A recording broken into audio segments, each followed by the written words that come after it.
মহানগরী শাখার বিপ্লবী সভাপতি ছাত্র নেতা আরাফাত হোসেন মিলন এখনো বক্তব্য রাখছেন ছাত্র নেতা আরাফাত হোসেন মিলন।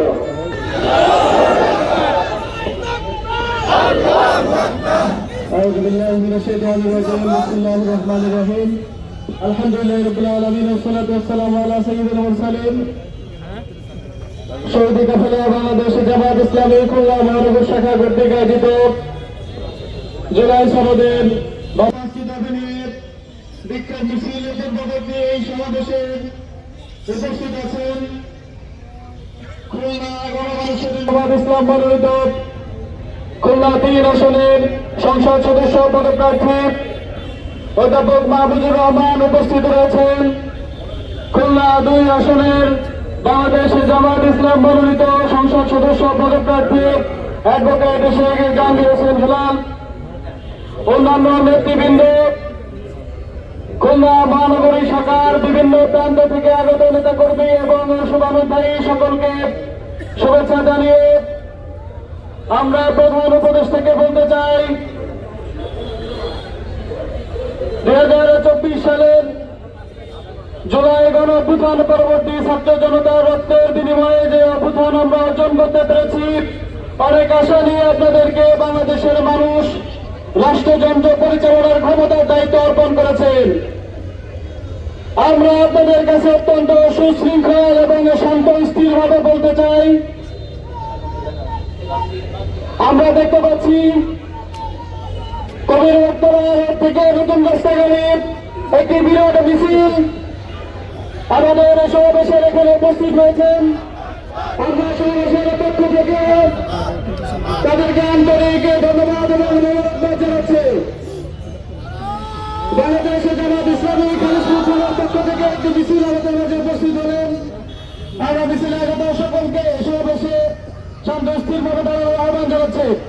সম্মানিত উপস্থিতি, আমরা প্রধান উপদেষ্টাকে বলতে চাই, আমরা অত্যন্ত আশা নিয়ে আপনাকে যে ক্ষমতায় বসানো হলো সাধারণ জনগণের ম্যান্ডেট নিয়ে আপনি বাংলাদেশের 8 কোটি মানুষের প্রতিনিধিত্ব করেন বিশ্বের মুখে, ঠিক তেমনি ভাবে বাংলাদেশের মানুষের আশা আকাঙ্ক্ষার দাবির প্রতিফলন আপনি ঘটাবেন, সেই আহ্বান আপনার কাছে রাখতে চাই। আমরা এটা আশা করেছিলাম আপনি সাধারণ জনগণের মানুষের মনের কথা, তাদের দাবিগুলোকে আপনি বাধাই নিয়ে জুলাই সনদ সহ জাতীয় নির্বাচনের আনুষঙ্গিক কর্মসূচি আপনি ঘোষণা দিবেন।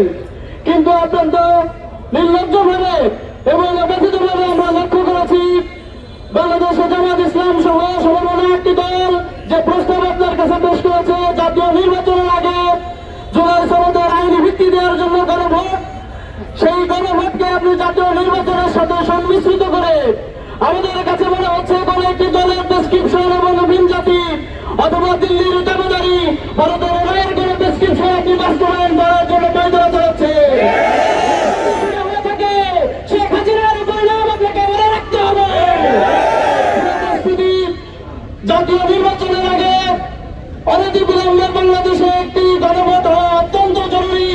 আপনারা জানেন বাংলাদেশে যে সংবিধান বিগত সময় কার্যকর হয়েছে, প্রমাণিত হয়েছে, সেই সংবিধানে বাংলাদেশ জামাত ইসলামী সহ সমমনা একটি দল যে প্রস্তাব তারা রেখেছে সেটাকে আইনি ভিত্তি দিতে না পারলে বাংলাদেশে আবার এক লোকতন্ত্র আবার স্বৈরতন্ত্র প্রতিষ্ঠিত হতে পারে।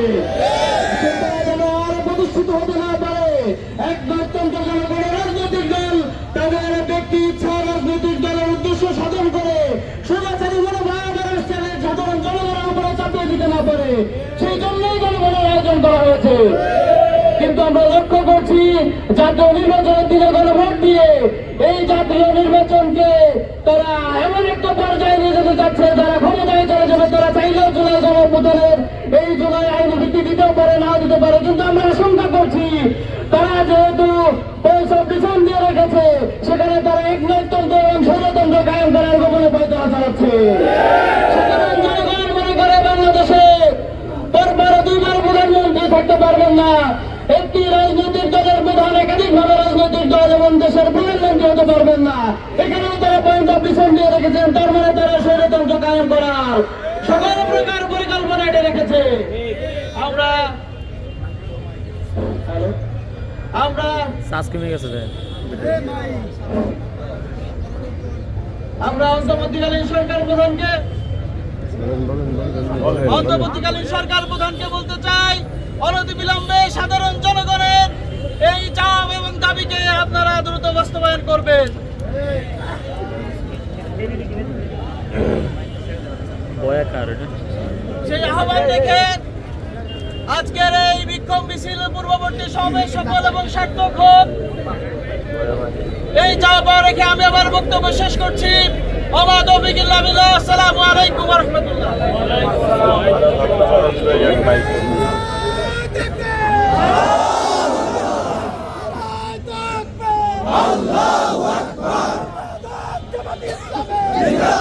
জিন্দাবাদ